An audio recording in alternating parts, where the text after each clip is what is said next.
Meninas, estamos aqui reunidas novamente para mais uma mulher, né, que vai tratar com a gente. O Senhor possa nos dirigir nessa tarde, né, e ter a autoridade sobre nós, sobre as nossas mentes, os nossos corações, sobre aquilo que vai ser falado, né, para que o nome do Senhor seja glorificado através do ensino que Ele traz para a gente. A gente sempre recorda que a palavra diz que ela foi escrita para o nosso ensino. Então, tudo o que contém nela é para o nosso ensino, né? As coisas mais fáceis e as mais difíceis também, né? A Tamar, que é a moça de hoje, ela era filha do rei Davi, né? Ela vivia no palácio, ela vivia lá no reino do rei Davi, com seus irmãos e irmãs.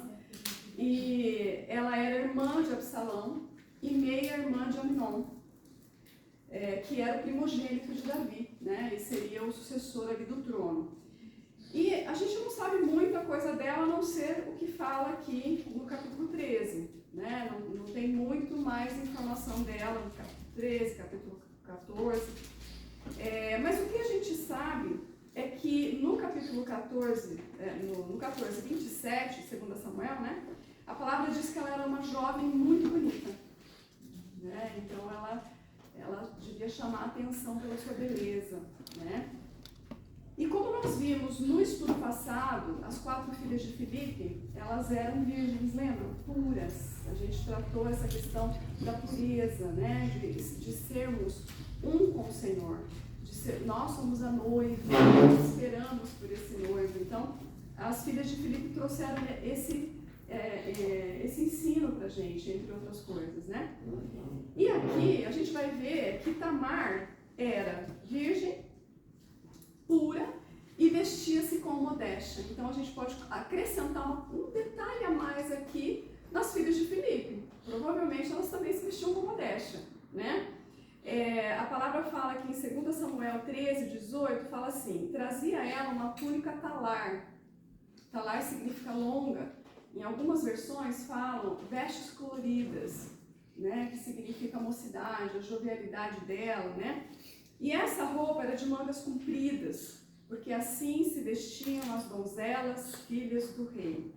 E aqui nós aprendemos mais uma palavra para retratar a moça, aquela mulher do Senhor, né? Ela é pura, no caso aqui, solteira, né? E donzela, que é o título que as filhas dos reis recebem antes de se casar, né? Então, as solteiras que estão aqui, menininhas, vocês são donzelas, né? E o que vai acontecer com essa donzela aqui da nossa história?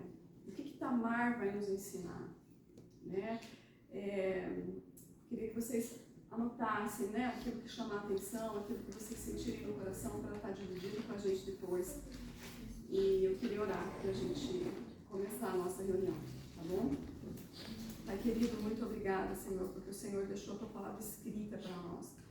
Isso é grandioso demais. Um Deus que se preocupou em deixar por escrito tudo aquilo que o Senhor deseja transmitir, corrigir, exortar, ensinar para nós. Que a tua palavra seja viva nessa tarde, que o Senhor fale conosco e que os nossos corações possam receber aquilo que o Senhor deseja nos comunicar. Para que o nome do Senhor Jesus seja glorificado. É no nome dele que nós oramos e agradecemos por esse momento.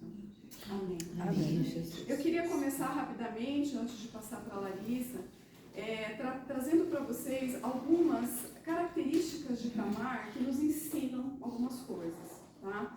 Primeira coisa, diz que ela é pura, né? Então, ela é uma moça virgem, filha do rei, né? E ela vive de um modo prudente, de um modo decente, né? Ela vive também protegida. Ali no verso 2, no 2 Samuel 13, 2, fala assim: angustiou-se Amnon, pois sendo ela virgem, parecia-lhe impossível fazer-lhe coisa alguma. Então, ela era guardada. Então, era impossível né? Parecia impossível ter acesso a ela de qualquer forma, de qualquer jeito, porque ela era protegida, ela era guardada, né? Então a gente pode pensar assim, mas ela viveu em outro tempo, em outra época, né? Dentro do palácio, né? Mas viver de modo prudente, decente e modesto é característica para nós, são princípios bíblicos para a nossa vida, né? Independente de tempo, independente de lugar. A vida de uma discípula de Cristo é contra a cultura. Vai ser sempre contra a cultura. A gente vai estar sempre remando contra a maré, né? Nesse mundo tenebroso que a gente vive. Nós somos chamadas à pureza, porque nós somos filhos do Rei. Né? Nós esperamos o nosso noivo. Então, a gente não se contamina, a gente não se envolve com as coisas do mundo. Uma vida de pureza, ela não somente glorifica a Deus, como ela nos protege, nos guarda, como ela era guardada, né? E Tamar agiu e ela viveu em pureza. Mas mesmo assim, Aminon, o seu meio-irmão, foi tomado de desejos impuros, ilícitos, né? O poder do pecado, de perverter tudo que é bom, tudo que é santo, é muito forte, né? E o pecado, ele não precisa muito de encorajamento para tomar conta do coração de uma pessoa. Então, meninas, eu queria falar agora para as meninas, muito cuidado com olhares, curtidas no Instagram. O que vocês estão curtindo no Instagram? Os toques, roupas, nós estamos falando aqui de modéstia, né? Tudo isso pode incentivar o pecado que está lá dentro, no coração de um menino. Nós vamos aprender que Tamar, ela não incentivou. Imagina se ela ainda tivesse usado alguma roupa diferente ou insinuado alguma coisa. Ela não incentivou, ela não contribuiu, ela não estimulou nada. E, mesmo assim, Aminon colocou para fora todo aquele pecado que estava dentro do coração dele, né? Outro ponto que eu queria chamar a atenção. Meninas não ficam sozinhas num ambiente com um rapaz, seja dentro do seu quarto ou num carro, por exemplo. Tá? Então, mães, é importante que desde cedo a gente instrua os meninos de que o quarto da menina passou do limite, extrapolou já o limite. E que a gente instrua as meninas que o menino não entra dentro do seu quarto. Pela história que a gente viu aqui. Tá? Outro ponto da Tamar, ela é obediente. O pai manda ela visitar a casa do irmão, né, e levar comida para ele. Ela obedece automaticamente. Ela obedece, ela vai, ela prepara a comida com as próprias mãos, ela atende o irmão, ela se mostra uma filha obediente e uma irmã cuidadosa, dando atenção para aquele irmão doente, né? Infelizmente, aqui nós vemos um ponto com relação à vida de Davi. Ele estava tão distante da vida dos filhos que ele não percebeu o perigo que ele estava colocando a filha dele. Né? Ele estava desatento aos sinais. Mães, atenção. Nós precisamos estar atentas aos sinais ao nosso redor. Ambiente, lugares, pessoas que estão perto da gente, como essas pessoas se comportam, como elas se comportam com os nossos filhos. E aqui eu estou falando de meninos e meninas. A gente sempre tende, às vezes, a olhar para a menina, mas a gente precisa também observar com os meninos, né? E as amizades, gente? O que o Jonadab fez aqui, muito amigo do Aminon? Ele incentivou o Aminon a fingir de doente, ou seja, a mentir, para começar. e se aproveitar daquele momento a sós com a irmã. Nós devemos cuidar das amizades dos nossos filhos, meninas e meninos. 1 Coríntios 15:30 fala assim: não vos enganeis, as más conversações corrompem os bons costumes. Certo? Agora, voltando ao ponto da Tamar, da obediência, né? A cultura moderna ensina pra gente que a gente tem que ser autônoma, independente. Imagina trabalhar em casa, cozinhar, preparar comida, né? Cuidar de uma pessoa. Isso é coisa do passado. Mais uma vez, nós vamos contra a maré. Porque nós devemos buscar o que o Senhor tem para nós mulheres e não o que o mundo fala. Qual é o papel que Ele nos concedeu? Nós já estudamos em Provérbios, a mulher de Provérbios, né? Ela é confiável, ela faz o bem, ela cuida da casa, ela cuida das pessoas, ela cuida dos filhos, do marido, ela trabalha também. Ela retrata a mulher que teme ao Senhor e que por isso é louvada, né? No mundo de hoje, nós estamos cercados por moças que não prezam pela pureza, que não se aplicam à obediência aos pais, né? E muito menos se dedicam aos cuidados dentro da casa, ajudar as mães, por exemplo, né? Mas vamos nos lembrar, não somos desse mundo que já o maligno. Nós estamos aqui, mas nós não somos desse mundo. Por isso, nós vamos ser diferentes mesmo. Aqui eu quero deixar isso claro para as meninas. Somos estrangeiros, someter, somos. E glória a Deus por isso. Amém. Né? Tamar é sábia. Quando Aminon segura ela chama a atenção dele para a relação de irmãos ali. Ela fala: não, meu irmão. Né? Quando aquela violência, né, o caráter violento ali de Aminon começa a ir para fora, né, a aumentar ali, ela fala: não me forces. Ela ainda vai, né, tentando ensinar para ele, né? Ela não se baseia nas suas emoções, nos seus desejos, mas ela ainda olha para o código moral de Israel, quando ela fala assim: não se faz assim em Israel. Ela conhece a lei de Deus. Ela tenta convencer Aminon que aquilo ali é uma tolice. Ela fala assim: não faças loucura, você vai ser considerado um louco em Israel. Ela ainda se preocupa com ele. E ela tenta convencê-lo de que as consequências negativas para ela vão ser muito ruins. Onde que eu vou com a minha vergonha? E finalmente, ela encoraja ainda Aminon a buscar os meios legais, ilícitos. Pede a minha mão para o rei, ele não vai me negar para você. O importante não era o que ela gostava, mas era o que era certo perante a lei. O importante era o que era certo, não o que era o errado. Apesar dessas circunstâncias difíceis que estavam ocorrendo naquele momento, ela conhecia e buscava do Senhor a lei dele. O que demonstra que ela tinha um temor a Deus, né? Ela queria viver conforme o que Deus tinha estabelecido, no que se refere ao relacionamento entre um homem e uma parenta.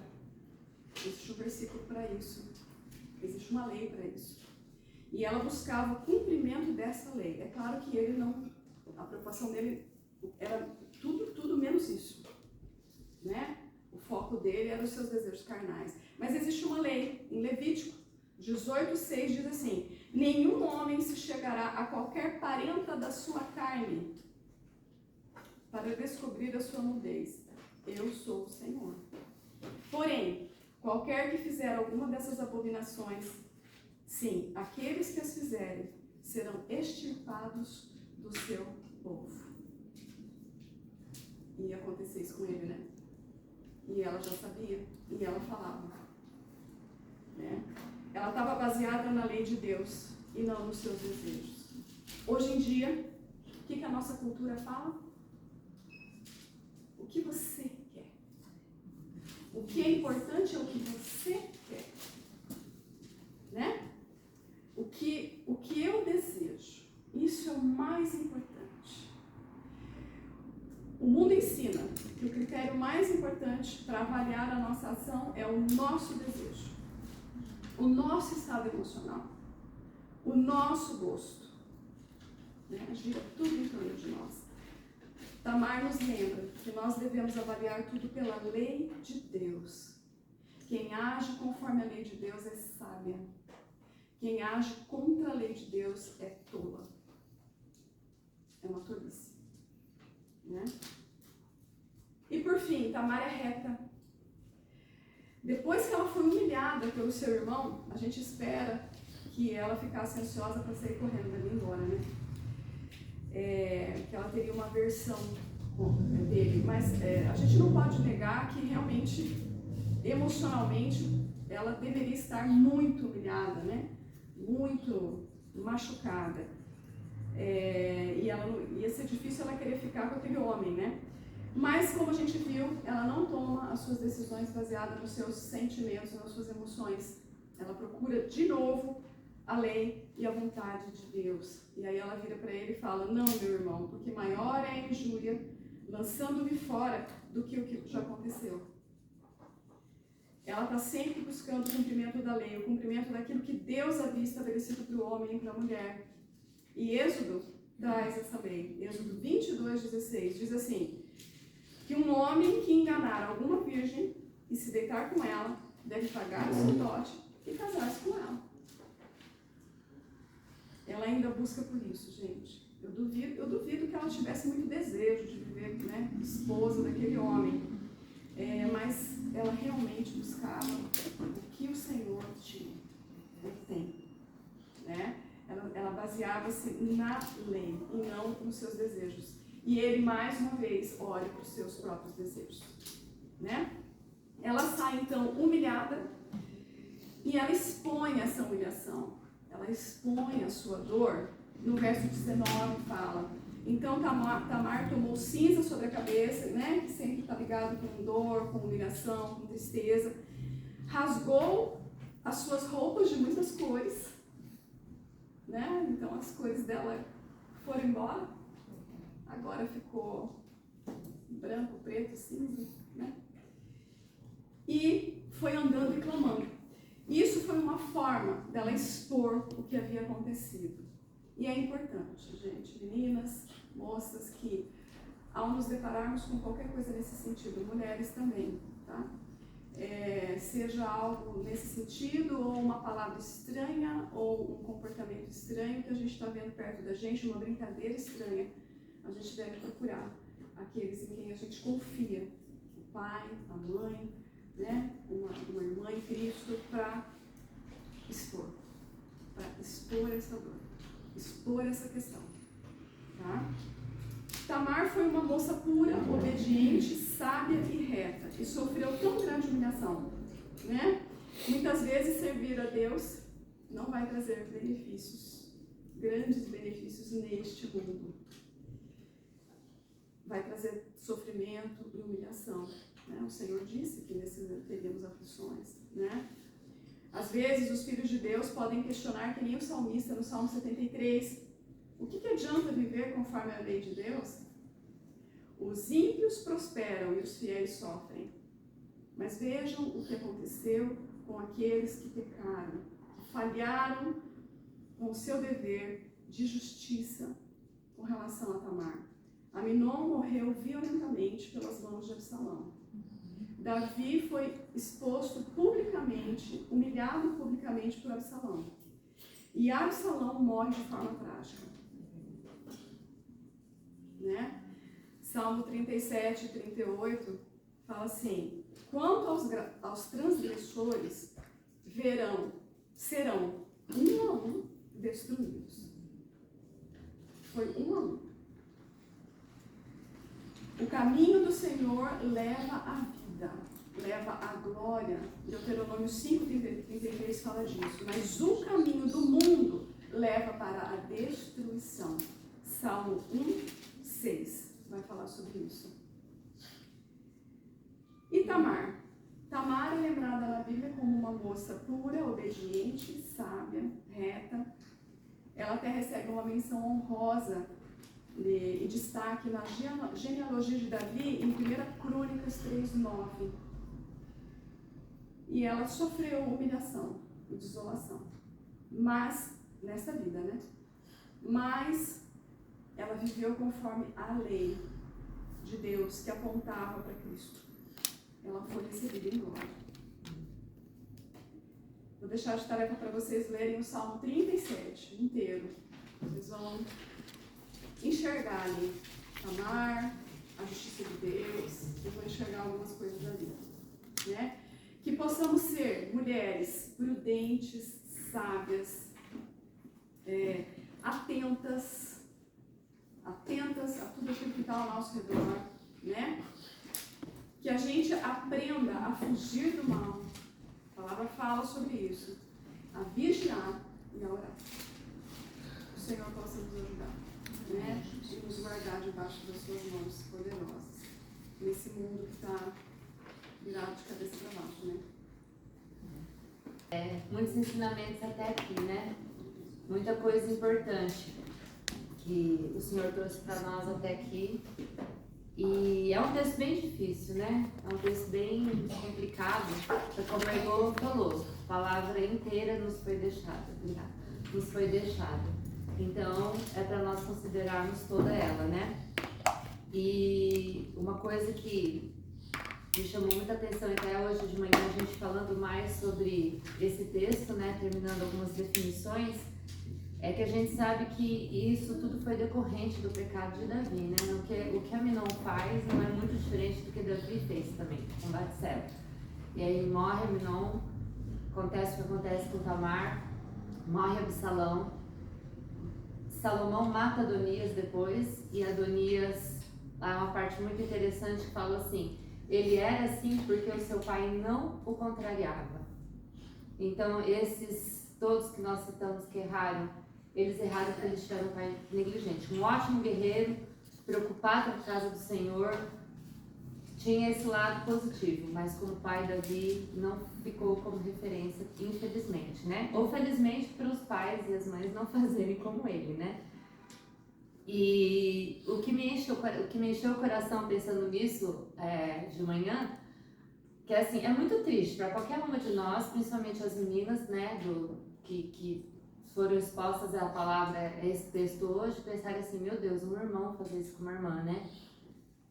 Mas olha a grande diferença. As meninas que estão aqui hoje vão colocar Davi como vão pensar numa mãe em vez de pai. Elas foram trazidas aqui pelas suas mães. Há quantos anos nós estamos vindo aqui e as menininhas aqui fiéis, crescendo nos nossos olhos aqui, ouvindo a palavra do Senhor. Então, meninas, a palavra, isso aqui é muito difícil imaginar. Só que vocês têm uma mãe bem diferente do que Davi foi como pai. A mãe de vocês não é negligente. A mãe de vocês busca o Senhor, traz vocês aqui para serem expostas à palavra do Senhor. E essa cobertura de uma mãe, de um pai, já é a primeira camada de proteção que o Senhor demonstra na vida de vocês.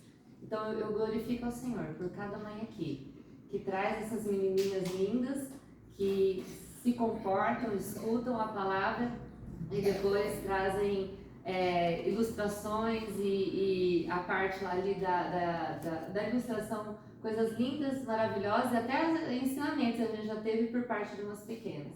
Então isso faz toda a diferença. A diferença da vulnerabilidade de Tamar para a vulnerabilidade das meninas aqui é a mãe que o Senhor colocou na vida delas e quero crer que os pais também em casa. Então glória ao Senhor por isso. Vocês estão cobertas, meninas. E nós, claro, na vida nós temos aflições que o Senhor prometeu, mas vocês estão bem mais cobertas do que Tamar foi, né, pelos familiares. Que a mãe nem é citada, né? Cadê a mãe disso tudo, né, minha gente? Coitada. Mas enfim, então foi essa questão do pai. Mas olha uma coisa que aconteceu que Tamar não fez. Ela não correu pro pai dela na situação. Ela não correu. Eu creio que nessas alturas ela já tinha percebido bem o pai que ela tinha, né? Vendo os irmãos como eram ali. E ela vai para casa do que era irmão de pai e mãe dela, que é Absalão. Só que Claro, ela chora, rasga suas vestes, ela passa pela dor de tudo aquilo, logicamente. Mas ela não se junta com Absalão na vingança. Poderia, né? Humanamente falando. Que ele fala assim, calma, irmã, ele não é teu irmão? Tipo, a gente tem acesso a ele. Calma, tudo a seu tempo. Mas a gente não ouve mais falar de Tamar. Então ela não se junta, porque ela poderia falar, então peraí, você vai lá, eu vou também, né? E não foi isso que ela fez. Então, ao invés de agir na sua força, Tamar se recolheu no Senhor. Nós não ouvimos mais falar dela, mas ela estava nos braços do Pai, perfeito, maravilhoso, amoroso, né? Melhor refúgio que ela poderia ter encontrado, né? E esse comportamento manso todo que ela teve, né? Preocupada até com a reputação do próprio Amnon, face a face ali com o perigo, né? Olha a mansidão que ela tinha, a compassividade do coração dela. Gente, eu não ia pensar em ninguém nessa hora, muito menos naquele que está querendo me causar agravo.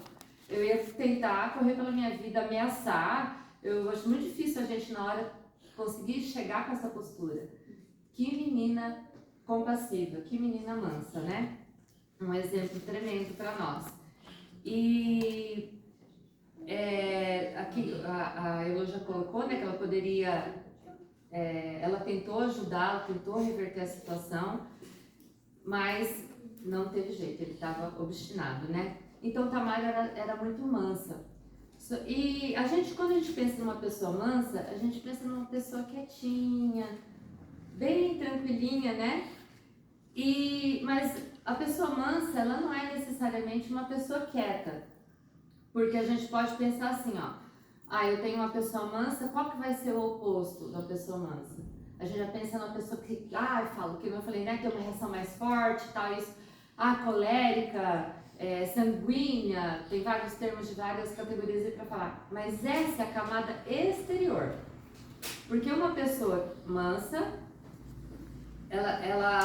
ou melhor, o contrário de uma pessoa mansa pode ser uma pessoa agressiva e passiva também. Você pode ter uma que não é mansa, vai lá e já chuta o pau, já bota a boca do trombone, mas você pode ter uma pessoa que nem Absalão foi, né? Ou uma mulher como Absalão foi também.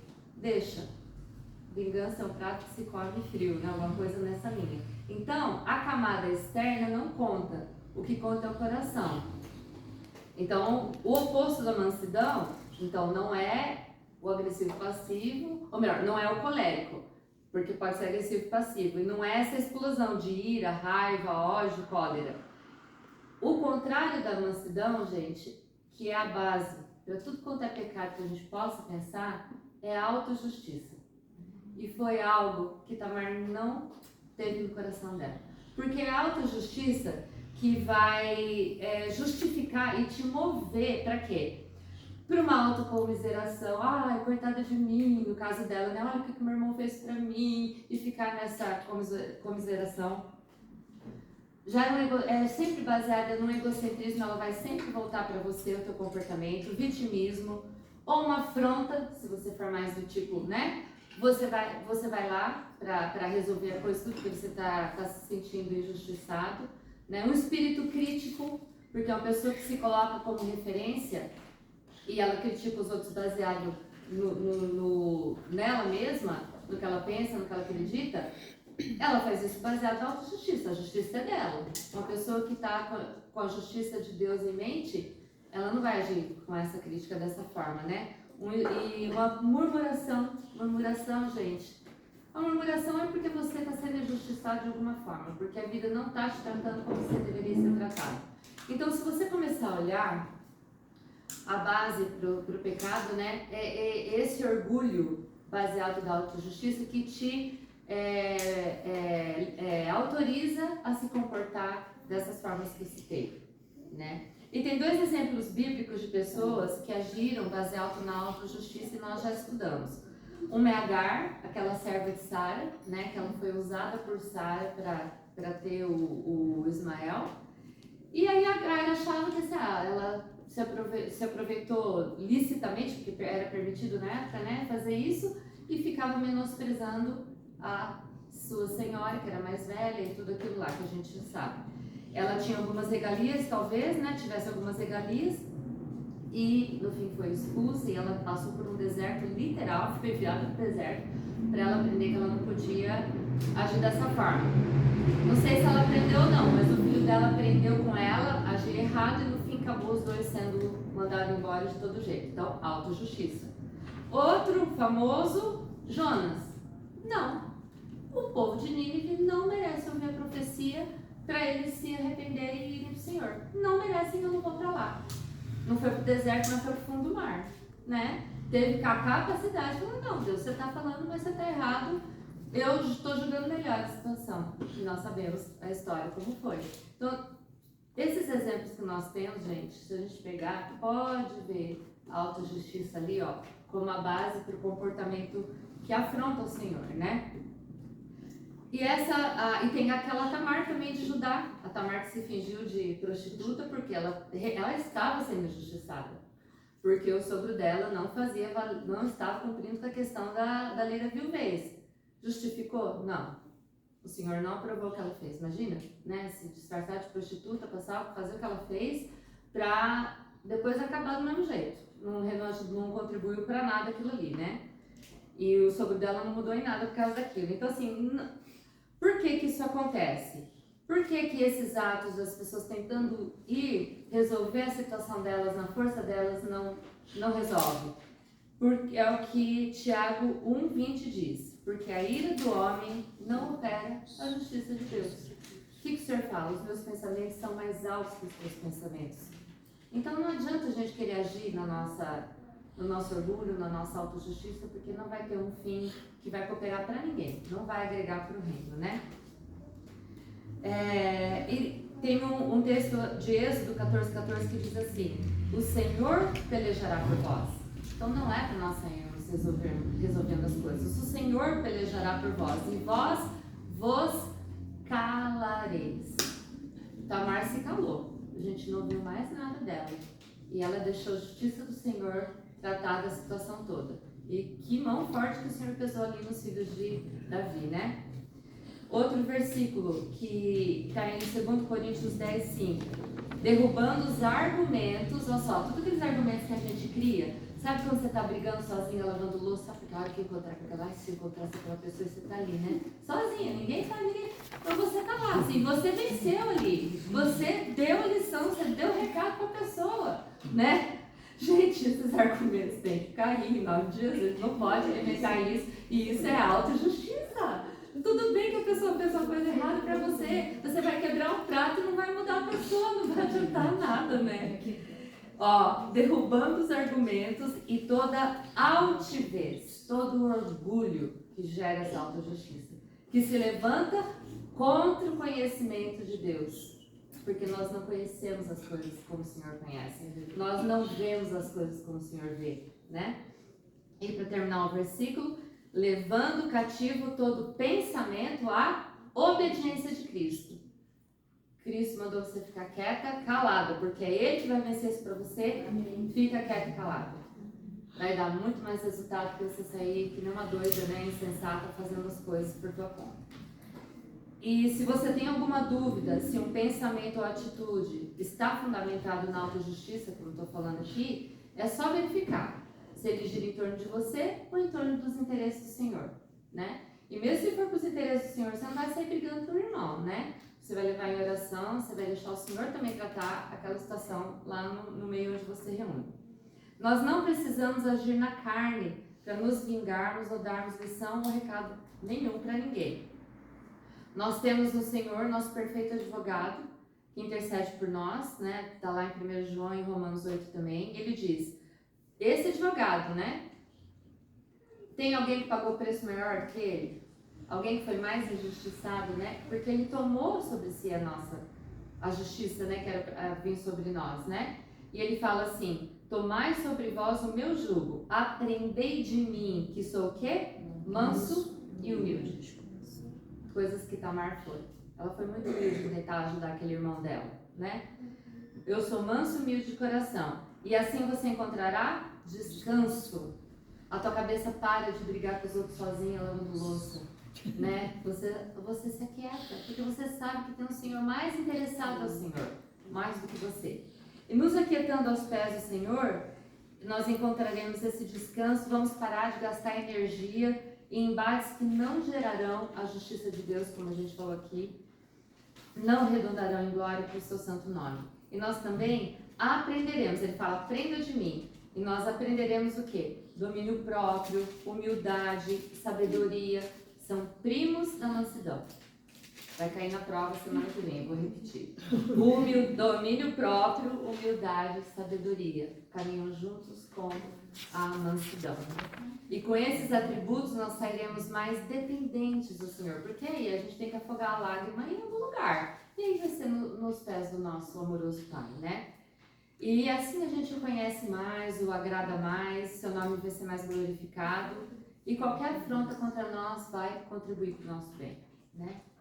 E tem um texto de John Piper que eu coloquei aqui, tá no texto lá que a Carol vai disponibilizar depois, aí vocês leem lá, porque é um texto bem interessante que ele descreve a mansidão, que ele fala assim, o que é a mansidão? Então, qual que é a nossa postura de mansidão numa situação? Então, vou deixar, é a minha tarefa, a Elodema eu vou dar uma também, tá? Essa é a minha. E o John Piper, ele cita no final, no começo e no final, Mateus 5:5.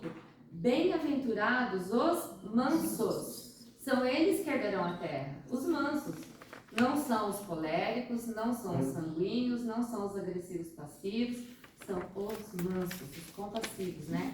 E esse texto faz parte das bem-aventuranças que nós vimos lá no estudo da viúva de Sarepta, né? Só para lembrar rapidinho, o profeta Elias encontra essa viúva, ela está pegando lenha, aí ele pede água, né? E ela dá.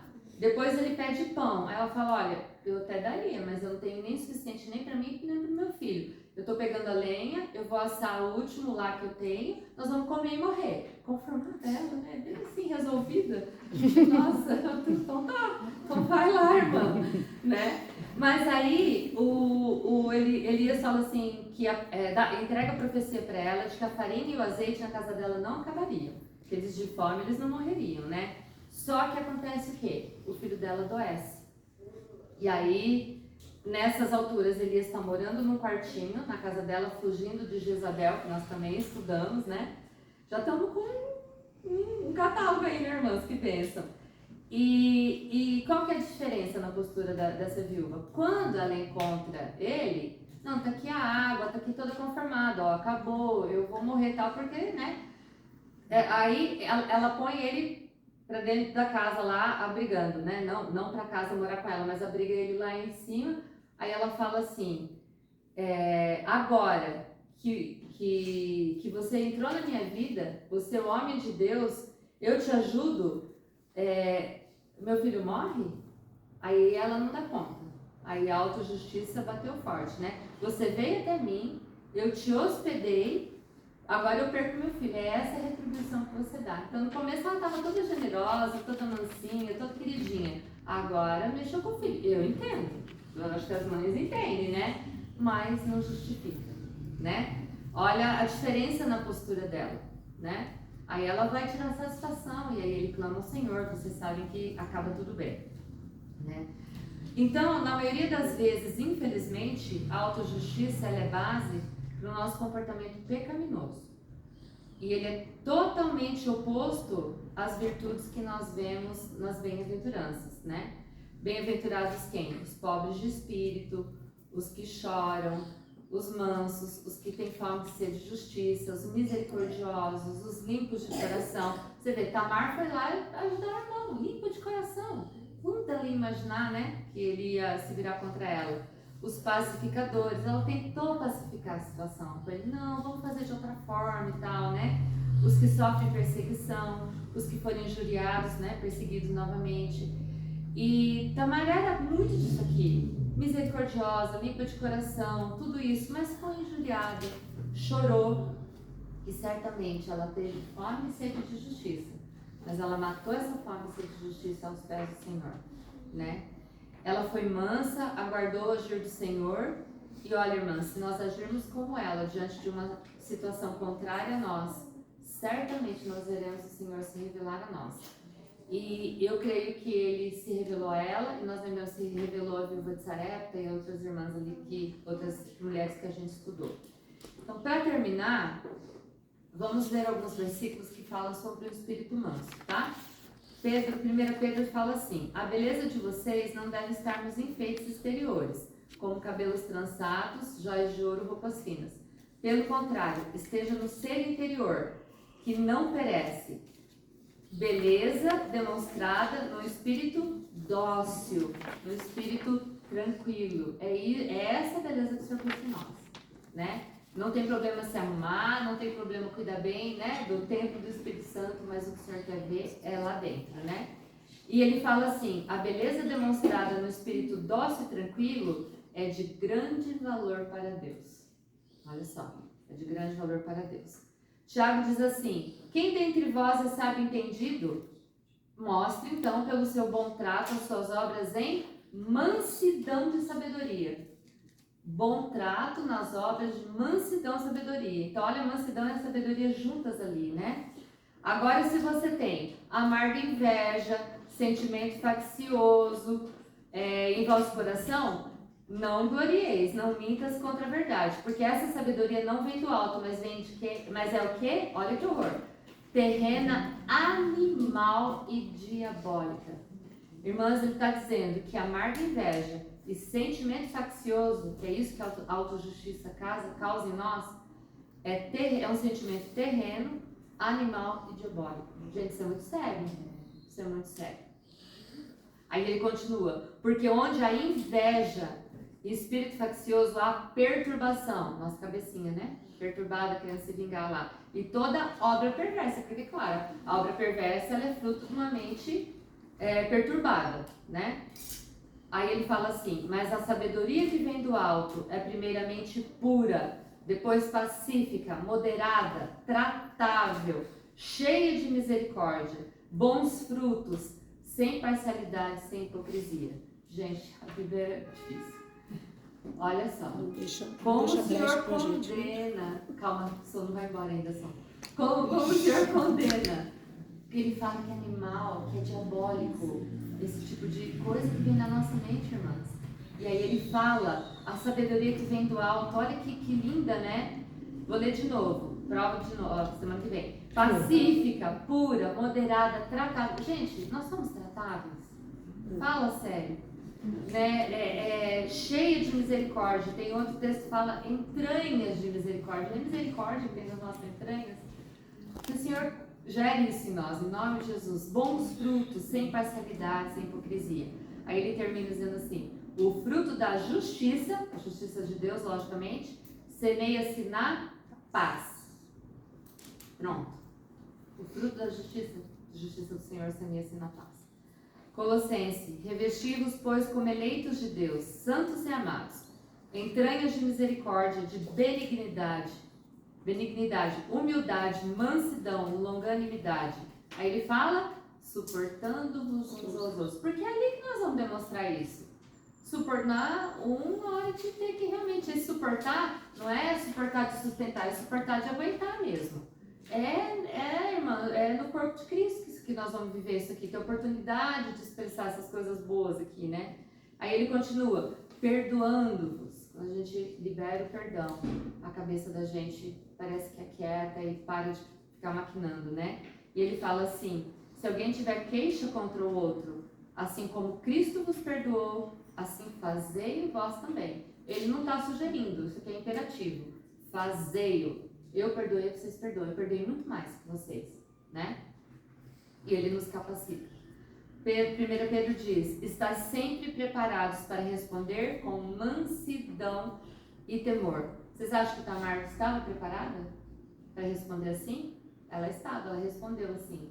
Por quê? Como Elô disse, porque ela ia para a lei, ela buscava o Senhor. Então é buscando o Senhor, como Tamar fez, que na hora do agravo nós estaremos prontas para responder da forma que ela respondeu, com mansidão e temor. E aqui o fruto do Espírito é amor, alegria, paz, longanimidade, benignidade, bondade, fidelidade, mansidão e domínio próprio. Andam juntos, como eu falei, né? Irmãs, nós não temos capacidade de gerar isso em nós. Quem dera, né? Eu só, então tá, entendi. Agora, a partir de agora eu vou ser diferente. Quem dera. Mas o Senhor não permite isso para a gente justamente ir para Ele, depender dEle, para Ele se revelar a nós, né? É uma das formas para gerar comunhão entre nós e eles, né? Mas nós temos que buscar desenvolver a nossa salvação com temor e tremor. Lembrando que é Deus quem efetua, tanto querer quanto realizar. Não somos nós. Mas a gente tem que ter temor e tremor para pedir isso para Ele, para pedir esses atributos para Ele. E aí Ele coloca em nós o querer e o realizar, segundo a sua boa vontade, não segundo a nossa vontade. Precisamos pedir para Ele esse auxílio sobrenatural. E no texto de John Piper vocês vão ler, que para Ele nos fazer querer, gerar, o versículo também fala isso, né? Como Tamar foi, principalmente como Jesus foi, né? Manso e humilde. E nos tornar assim, então nos fazer querer e nos tornar assim. Porque isso certamente vai de encontro à sua boa, perfeita e agradável vontade, para nós e para os que nos seguem. Amém? Amém.